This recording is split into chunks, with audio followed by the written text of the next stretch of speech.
we have a crisis in the world, tremendous crisis, and also crisis in our consciousness, in us. I see the urgency of change, radical revolution, mutation in the mind. I see it. It is necessary. There is complete quietness of the mind, and that which is silent has vast space. Only then that which is nameless comes into being. This is Urgency of Change, the Krishnamurti podcast.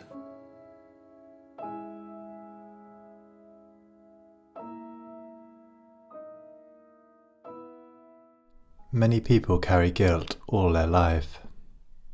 It is like a wound never healing, because they always remember guilt, and it destroys their life. Hello and welcome to episode 235 of Urgency of Change. Each episode of the Krishnamurti podcast features carefully selected clips from Krishnamurti's talks. The aim is to represent different aspects of Krishnamurti's radical approach to many of the issues and questions we all face in our lives. This week's theme is guilt. Upcoming themes are continuity, chattering, and space. This is a podcast from Krishnamurti Foundation Trust, based at Brockwood Park in the UK, which is also home to the Krishnamurti Retreat Centre. Situated in the beautiful countryside of the South Downs National Park, the Krishnamurti Centre offers retreats individually and in groups. The focus is on inquiry in light of Krishnamurti's teachings. Please visit krishnamurticentre.org.uk for more information. You can also find our regular quotes and videos on Instagram, TikTok and Facebook at Krishnamurti Foundation Trust. If you enjoy the podcast, please leave a review or rating on your podcast app, which helps our visibility. This week's episode on guilt has 6 sections. This first extract is from Krishnamurti's second talk in Ojai, 1985, and is titled Forms of Guilt. It has been one of our problems, perhaps for many millennia, the question of guilt. It's important to understand this question. Why human beings throughout the world have this sense of guilt.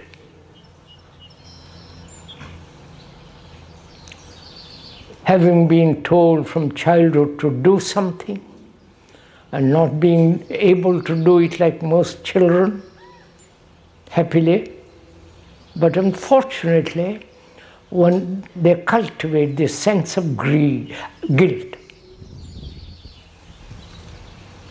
And also in religions, especially in Christianity, the original sin, you must know if you're Christian all about it, and the one who saves you from that sin. So you begin to have guilt there too, that we're all guilty, we're all the product of original sin, whatever that may mean, and also we're always falling short of our own ideals. And thereby also one feels guilty. You must know this. Probably most of us do. Either we are aware of it, or it's deeply hidden in most people. We are indifferent to all that. And if one awakens to it, knows the process of guilt, what is implied in it, And also there are those who love to keep other people feeling guilty. Then you have them under your thumb, and they love that kind of power. So there is the guilt of not behaving rightly according to some tradition or according to your own pattern of thought, and not being able to reach that level, one begins to feel guilty, and so on. And also there is the other question. We are living with something dreadful around us. Something very, very ugly. You must be, surely we all must be aware of it. Not only the ugliness, the naughtiness, the brutality of war, but also this tremendous,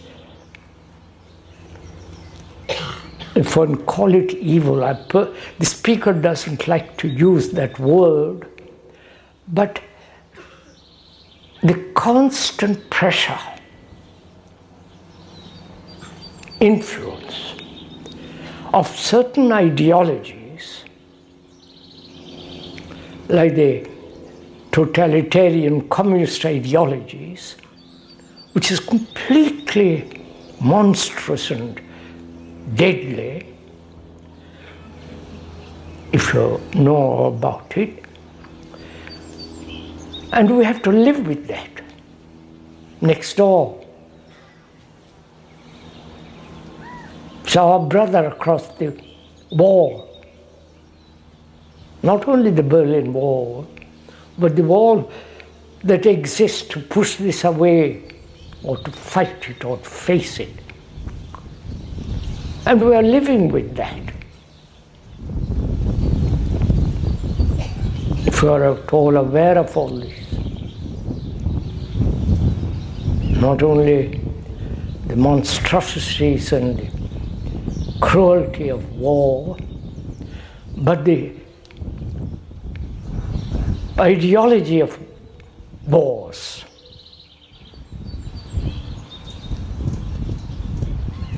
And how do we meet that? Not only as individuals, but collectively. And what is the response of each one of us? We are living with something in the world that is becoming more and more ugly, more and more destructive, tyrannical. This is happening the world over. It's not just in certain spots of the world. It's gradually this creeping. And what is our response to all that? Is it indifference? Is it we don't care what happens in the other field? Is it that we don't want to face all this? And if we do face it, what can we do?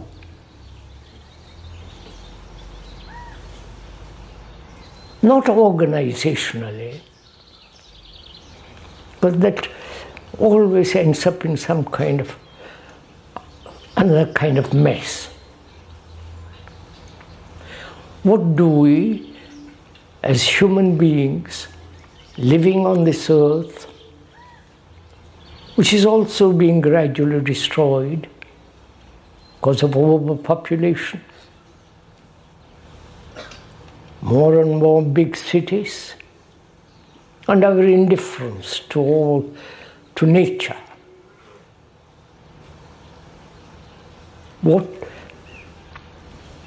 What is our responsibility to all this?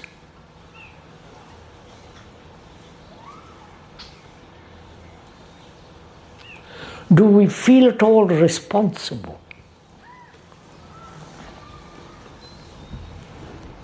Responsible in the sense not only to your wife or husband or to your family, but to the rest of mankind.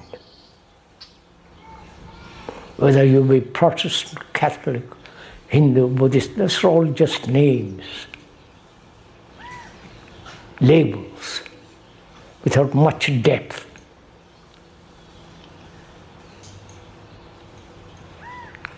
We will go into all this matter. Please don't wait, if I may most respectfully point out, for the speaker to tell you what to do, which will be another form of cultivation of guilt. But rather, in talking things over together, observing, hearing each other very carefully, not merely to the words, but behind the words, the deep significance of a word and what it signifies. Then we don't have to tell each other what to do.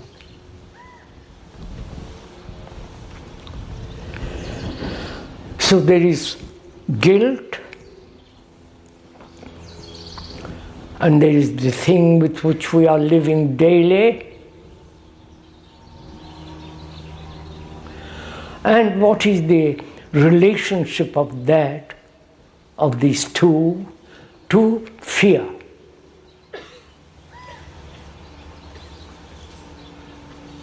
And in the inquiring into this question of fear, that which is brutal, terrible that is happening in the world, and also our own sense of inadequacy, which is another form of guilt.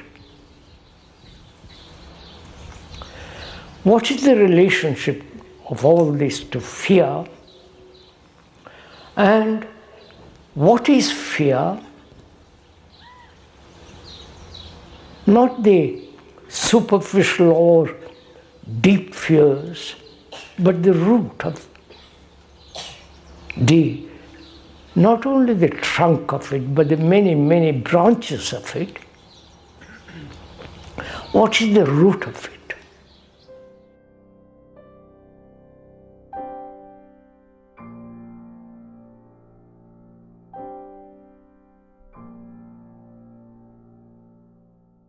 The second extract is from the second talk at Brockwood Park in 1972 and is titled, "Does the word guilt strengthen the feeling?" Do I feel guilty because the psychologists say that's one of the problems of human beings? The angst, The psychologists, the philosophers have said human beings feel guilty. Is that why I feel guilty? Or do I feel guilty not because somebody else said so, but I feel guilty. I feel guilty. As I feel hunger. I have not learned from others about guilt. Please follow all this. I have not learned from others about guilt. As I have not learned about hunger from others. It's an actual fact. Right? It's an actual fact that one feels guilty. That is what is, right? That is what is. Now, how do you meet that, what is? Please, you understand, we are learning together. Put your mind into this. I feel guilty. I haven't learned that thing from anybody. and I feel guilty, and that's a fact. That is what is. Now, how does the mind meet what is? Does it resist it?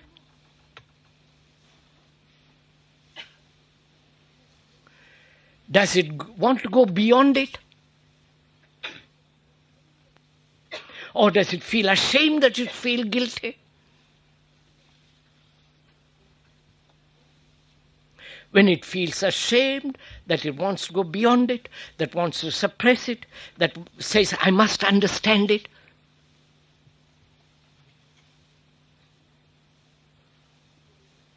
It is actually not meeting what is. Right?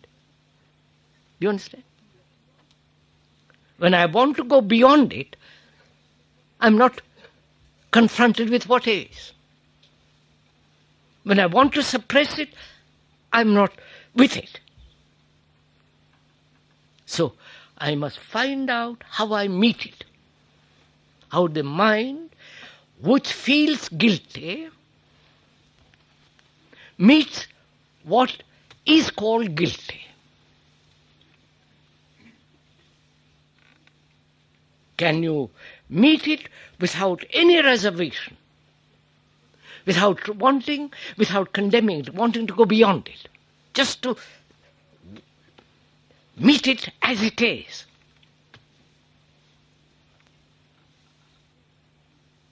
Now, is guilt a word?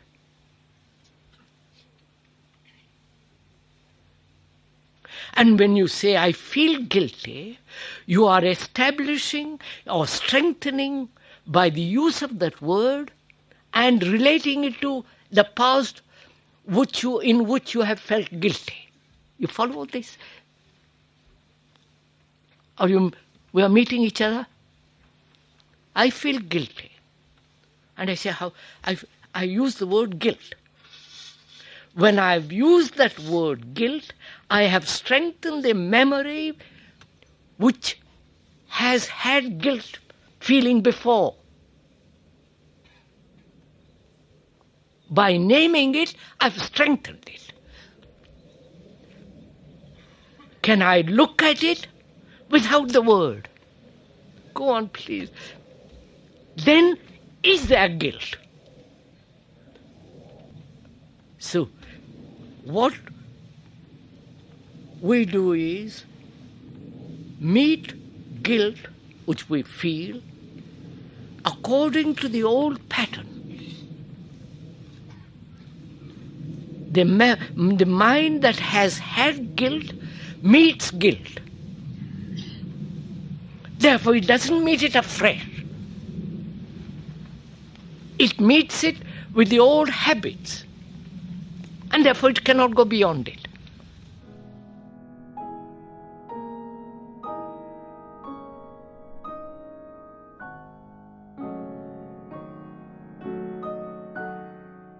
The third extract is from the second question and answer meeting in Saanen 1983 and is titled, Why Do We Feel Guilty? I once hurt someone very much. Why is the feeling of guilt such a deep, tenacious one that endures in spite of every effort to be free of it, right? You've understood the question? Do you feel guilt?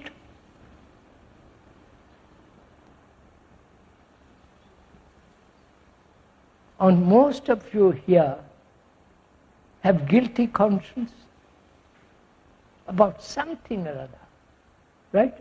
No? Or we are all pure human beings. So there is guilt. What does that word mean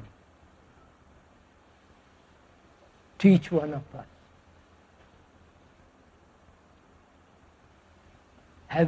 Doing something one feels we shouldn't. Very simple level. Psychologically hurting another. And the other commits suicide. And you feel, my God, what a terrible thing I've done. Right? Or you have remorse, which is the same thing. Right? You understand? We are talking about guilt. Culpa. Mea culpa.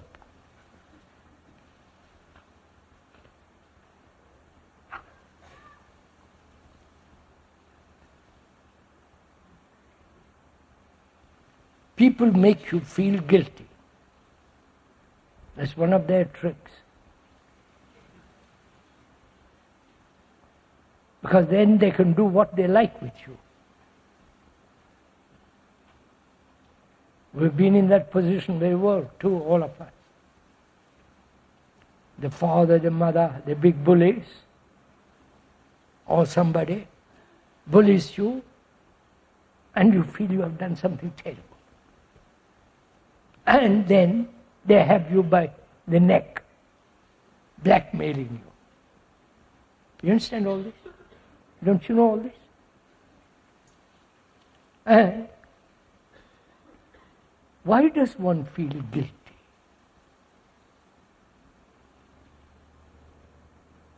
I understand why you make me feel guilty.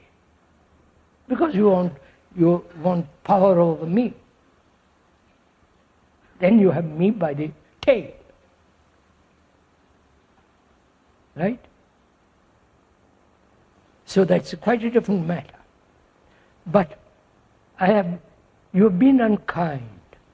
You have done something to another, physically or psychologically, and he jumps over the bridge. And you feel, my God, what have I done? I wish I hadn't done that. Right? And you feel guilt. You understand that word, all of us. So I don't have to go into the word, the meaning of that word.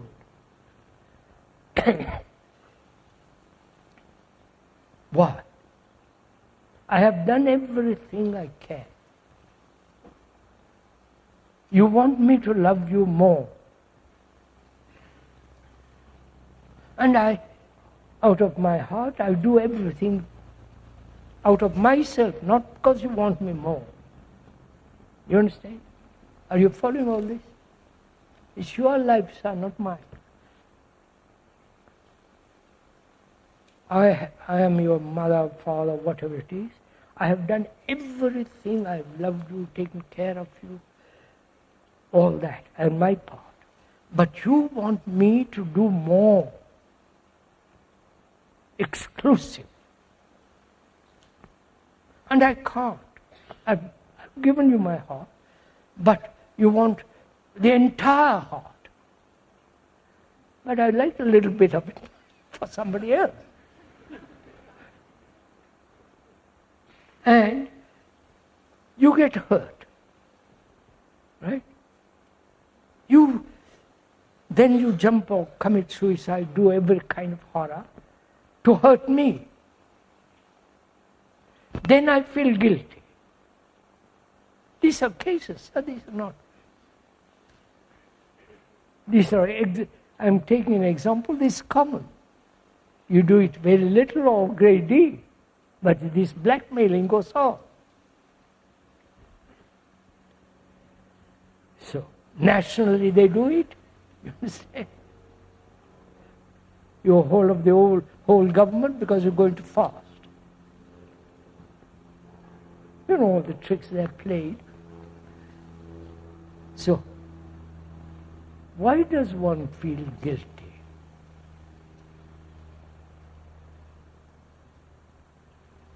With all its anxieties, with its fears, with its kind of this shrinking feeling, you understand, right? The feeling that, my God, I wish I hadn't done that. I wish I had given more. But I've given the best of everything I have, but you want something more. but I can't.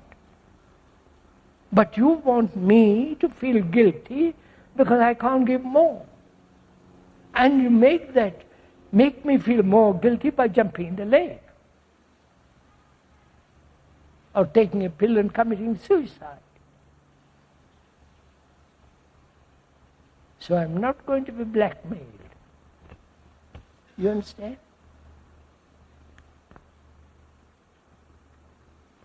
I've given everything possible. Or I don't want to give it. You understand?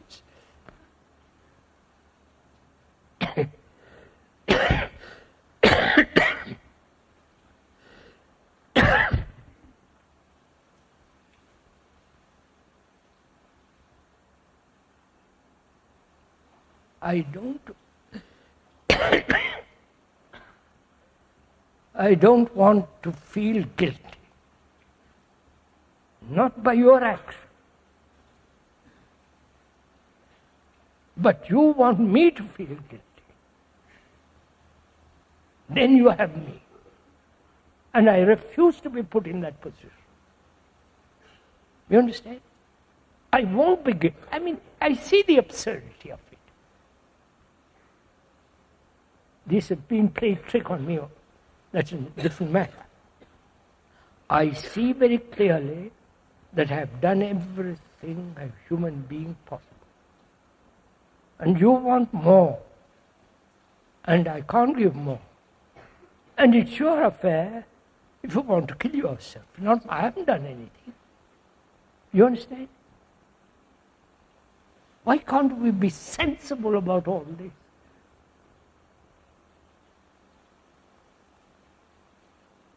We know many, many people who have carried guilt all their life.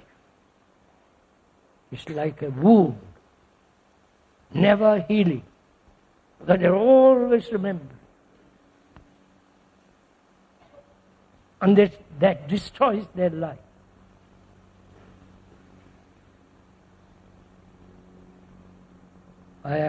One has done everything possible.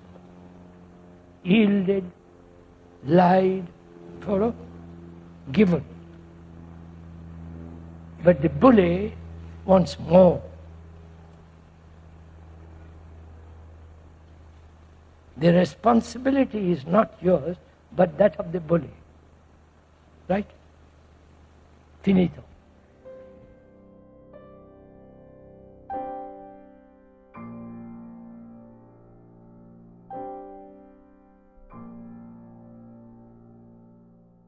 The fourth extract is from Krishnamurti's fifth talk in London, 1961, and is titled, Guilt Has Its Roots in Fear. Most of us feel guilty, have guilt and anxiety. Put on clean clothes when millions in the East have no clothes at all. Have a good meal when millions have no meal.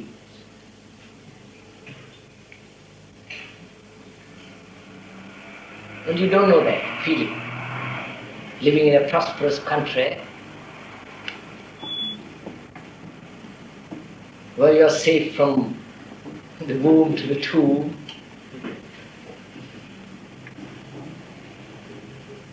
You don't know what that feeling is.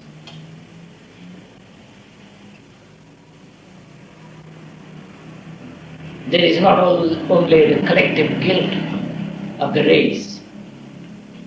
There is the guilt of the family, the name, the big name and the little name, the guilt of the VIPs and the guilt of nobodies,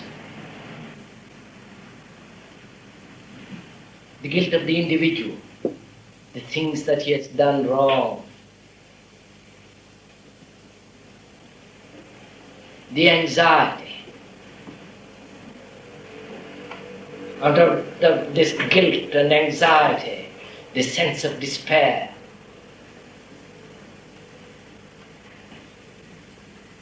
I'm sure you all know it. And out of this despair We do most extraordinary things. Rush around joining this and doing that, becoming this and denying that, hoping to wipe away the despair.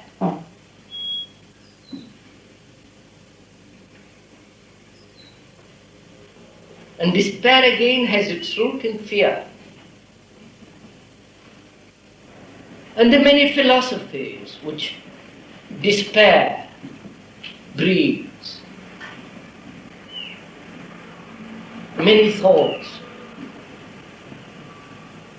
many deaths that one goes through. I'm not being dramatic or romantic or anything. This is the ordinary thing that everybody goes through. Intensely or very, very superficially. When one goes through it, one picks up a radio and turns on the radio, picks up a book, or goes to the cinema, or goes to the church, or goes to look at a parade. When it is very deep, one goes off the deep end and becomes neurotic. Or one joins one of these new fashionable movements of the intellect.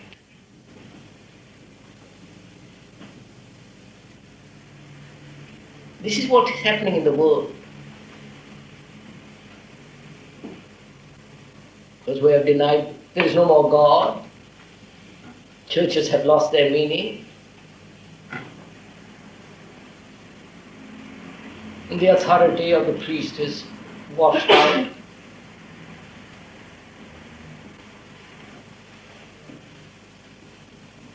And the more you think, the more you cleanse the mind of all these absurdities. And so, you have got to tackle, you've got to understand fear. You follow? You've got to find out. Not only the fear of the husband and wife, fear. The fear of the things that you have done and the fear of the things that you have not done. And as despair, born of fear or boredom, anxiety and guilt, these are all the expressions of fear. Your mind has to find out if it is not to deteriorate, if it's to be alive, active, rich. It has got to wipe away fear. Until we do that, I don't think we know what it means to love. I don't think we'll ever know what it means to have peace. Not political kind, all the rest of it, that bilge.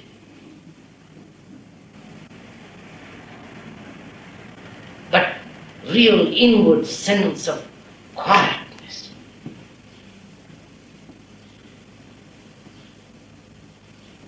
Untouched, incorruptible. Something that is not put together by the mind, called peace.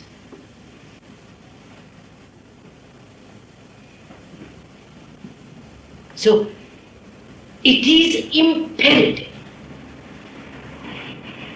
to be free of fear in order to be free of fear. And it's only then the mind can discover if there is something beyond. Something which man has been seeking for centuries, millennia.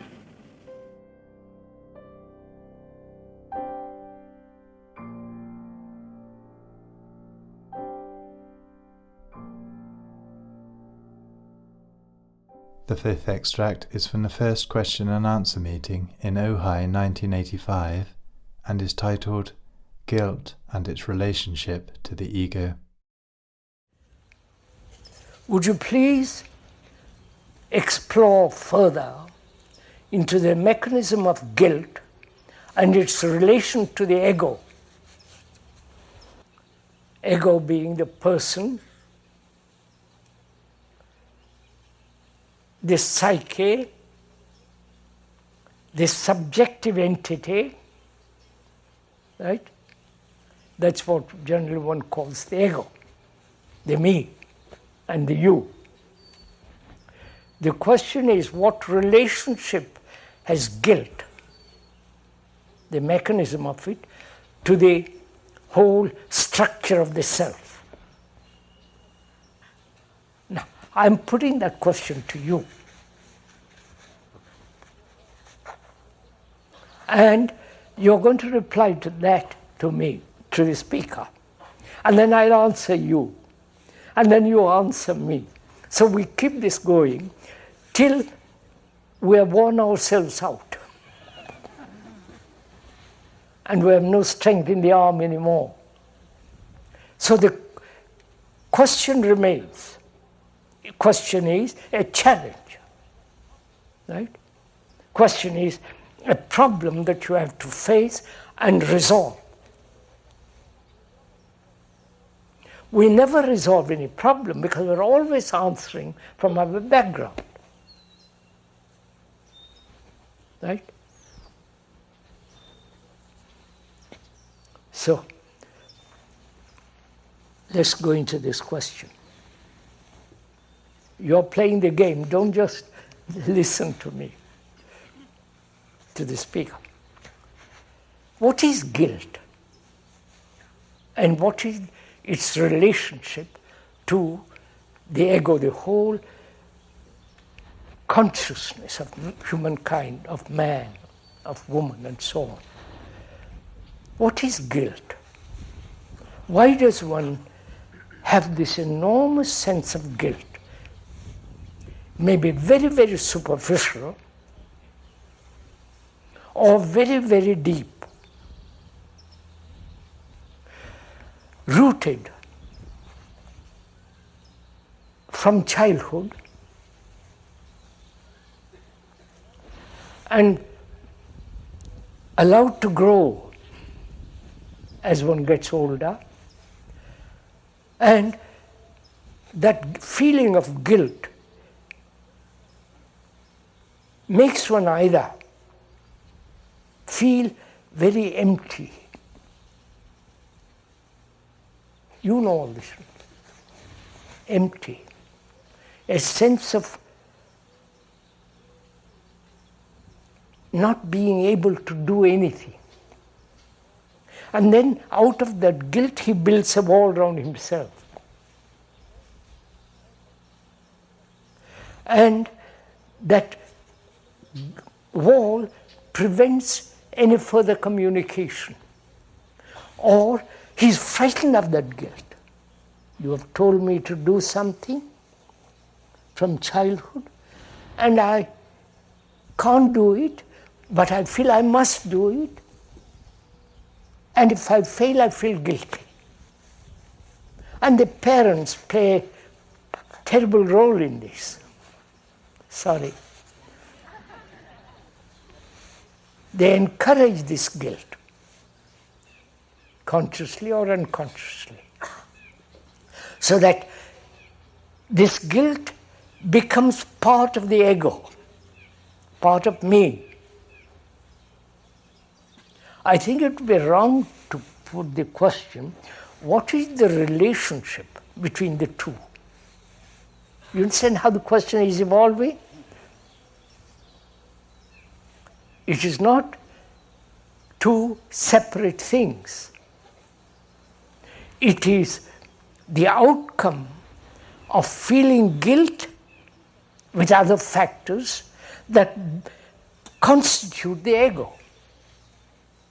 They are not two separate activities or two separate reactions.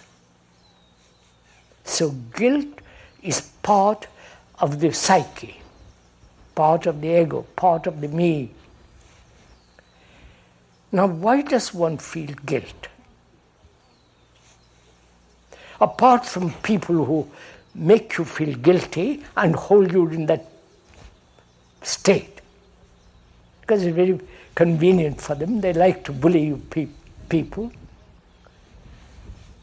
and bring about a sense of guilt, a feeling of that you must submit, you must accept, you must obey. Though you revolt against it, you keep it underground and hold on to your guilt, right? And other factors make up the ego, the me. And guilt makes one feel terribly lonely. Right?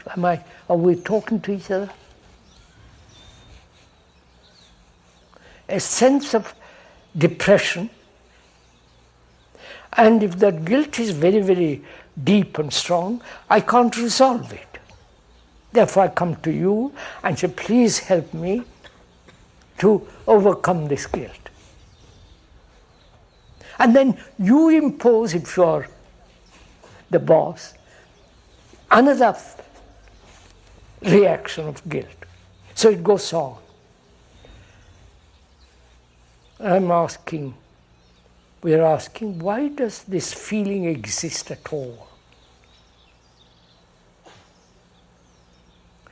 It is encouraged, is it not, in religions, Orthodox religions. In Christianity, there is the original sin and the Savior, and therefore I must feel guilty, and confession, and the whole circus begins. Forgive me if I use that word. It takes different forms. In the Christian world, confession, absolution, and in the Asiatic world it has a different form. They go to temples, all kinds of things they do.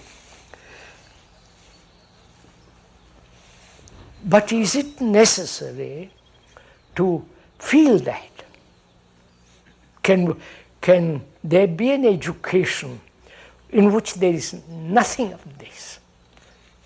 Right? We are playing together, please.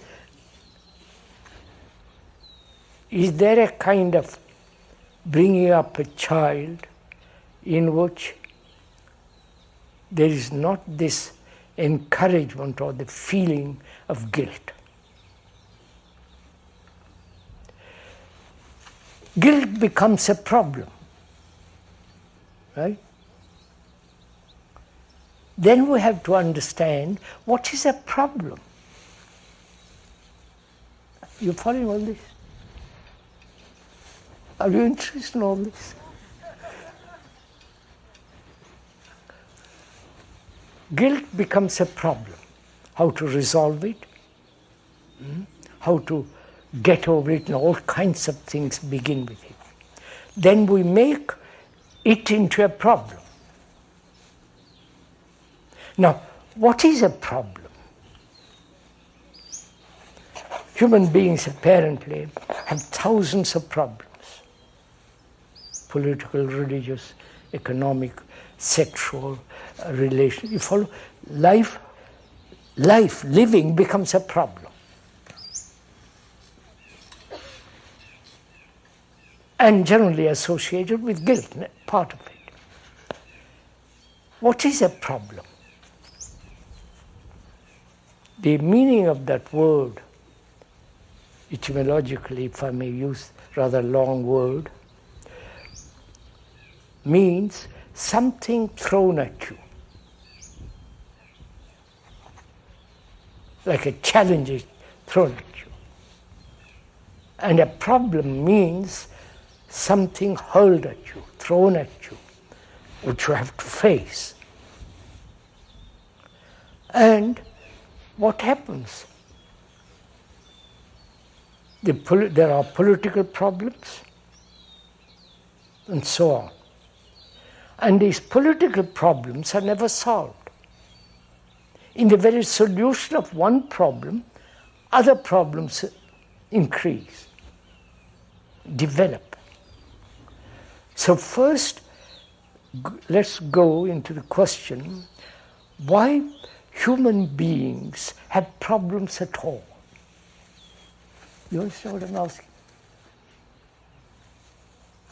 You have problems, haven't you? Why do you have problems? And is it possible, we'll go into the question, answer that a little later, is it possible not to have a single problem? Sexual, religious, political, economic, relationship, and so on. So let's find out. You're playing the game with me. Let's find out why human beings have problems.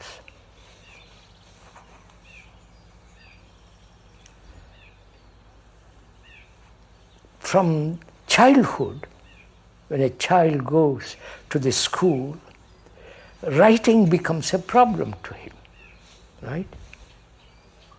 Reading, spelling, then mathematics, geography, history, biology, chemistry, science, archaeology, and so on. So from the very beginning, he is trained or conditioned to have problems. Right? This is obvious. So his brain is conditioned to have problems. Right? Are you playing the game? And all his life, from the moment he is born practically till he dies, the brain continues to live in problems because it's been educated, cultivated, and the whole system of comparison, examinations, rewards, punishments, and so on, all that has made the brain to not only receive problems, but have its own problem. It's conditioned that way. Therefore, it can never solve any problem. So is it possible not from the very beginning not to give the child or ourselves problem? Which means, can the brain be free from its condition to live with problems? When the brain is free, then it can solve problems. It doesn't matter what they are. I wonder if are we together in this? So is it possible not to have a brain, to have a brain that has no problems but can answer problems? Because there are problems. Now, is that possible? Because as long as you have problems, you must have the feeling that you must resolve them, and if you can't resolve them, you feel guilty. And so we keep this going. Then others come and help us, and the whole thing begins again in a different form. And another thing arises out of this question: why do we seek help? Are you trying to seek help from the speaker? Let's be a little honest about it. Are you trying to seek help from him? And he says, sorry, I'm not helping you. That's a terrible thing to ask the help of another psychologically for subjective states. We've asked help for thousands of years. God, the priest, and the cultivation of the priesthood, and then the psychologists, the whole, we want leaders. Physically, they'll tell you how to live, how to exercise, what to eat, how to comb your hair, right? And all the rest of that. So why do we ask for help at all? You understand the question? Listen to the question, which is going to the mechanism of guilt, its relation to the ego, and we said we don't separate the two because guilt is part of the ego, part of the me. It's not separate. Therefore, it's not something related to. It is there. So we have understood that. Back and forth. Then we said, why do we have problems? Problems exist from childhood, from the child who goes to the school. He's educated to have problems. So his whole life becomes a problem. Depression, anxiety, and so on, and I go and ask another, which means I'm asking help from another. And the other is myself. Right? These are his problems. He gets depressed, he feels lonely, and he wants to be a guru, but poor chap, he can't. Right? Don't laugh. He's got burning with his own importance or with his own knowledge, with his own, all the rest of it. So, the other is you. I wonder if you realize this. Therefore, what's the good of asking help? So we discover in the investigation or exploring into the question. And the question is beginning to answer all this. You follow? Not the speaker invented it. This is like a map. Unfolded, you look at the whole of the map, not a particular part of the map. But when we look at the map, we want to go to a particular town or road, but we don't take the whole thing in. If you take the whole thing and then come to the point, that's a different way of looking at it.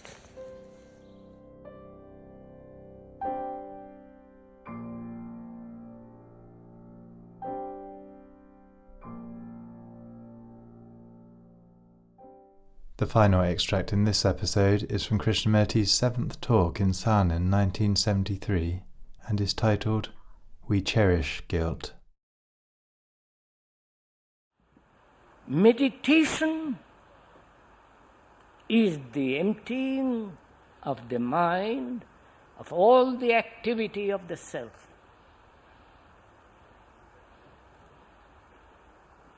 Now, will it take time? Do you understand? Will the emptying of, or rather, I won't use that word emptying, you'll get frightened. Can this process of the self come to an end through time, through days, through years, or is it to end instantly? And is that possible? You're following all this? It's part of your meditation.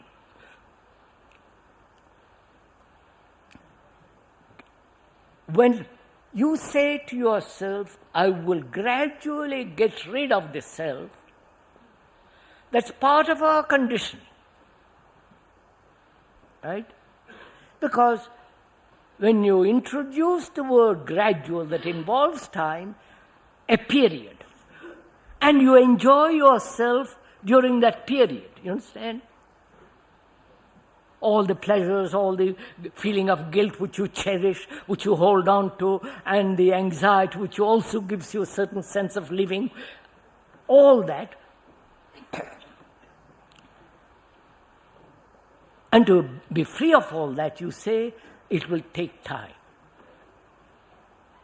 And that is part of our culture, part of our evolutionary conditioning, and so on. Now, will it take time? Time being psychologically emptying, putting an end to the activities of the self. Will it take time? Or it doesn't take time at all, but a new kind of energy must be released. Please listen to me. New kind of energy must be released, which will put aside all that instantly. You understand? You understand my question?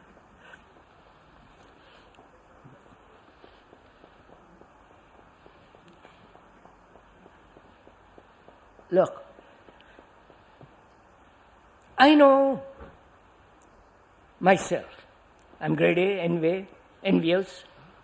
Oh, I've got enormous guilt about some silly thing which I have done, and I cherish that guilt because I have nothing else to hold on to. And I'm ambitious, all that. Now, to be aware of all that, both conscious as well as unconscious, it looks obviously that I need time to peel off layer after layer and go through all that. My mind, which has been conditioned, says, I need time. That's obvious. I need time. And so I'm going to take many years over it. Gradually. That means I may die, never putting an end to the activity of the self. So I see there's something very false in it. Right? So what is to be done? Does the mind actually see the falseness of that proposition? That you need time to dissolve the activities of the self. Do I see clearly the falseness of it? Or intellectually, I feel, yes, it isn't quite right. And therefore I go on with it. If I see the falseness of it, actually, then it's gone, hasn't it? Time is not involved at all. Time only is needed when there is analysis, when there is inspection or examination of each broken piece which constitutes the me. All that requires, if I allow time, analysis, and so on, so on. When I see the whole movement of this as false, untrue, has no validity, though man has accepted it as inevitable, then because the mind sees the falseness of it, it ends. I wonder if you see this. Look, sir, if you saw a precipice, when you are near a precipice, there is no question, unless you are rather unbalanced, insane, and then you go over. But if you are sane, healthy, you go away from it. That the movement away from it doesn't take time. It's an instant action. Because you see what would happen if you fail, if you fall. So in the same way, if you see the falseness of all the movement of thought, the analysis, the acceptance of time, and so on, then there is instant action of thought as the me ending itself.